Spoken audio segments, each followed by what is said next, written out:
mag-grind ako ng dehydrated shredded ginger. Pa natin siya. And then let's start grinding. Here we go. Ground ginger. Ilagay natin siya dito sa isang maliit na jar. At ito na po ang ating ground ginger. Ayan.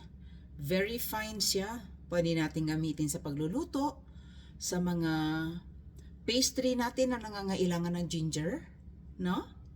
At least I know what's in my jar is nothing else but pure ginger. Alright? Marami pong salamat sa inyong panonood.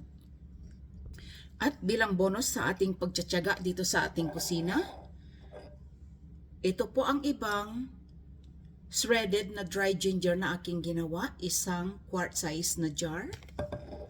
At shredded ginger din po na nandito sa mylar bag para ma-preserve po siya ng maraming taon. Ayan lamang po, sinishare ko. So meron tayong powdered or grated or shredded na fine ginger. Meron tayong shredded na ginger. Maraming salamat.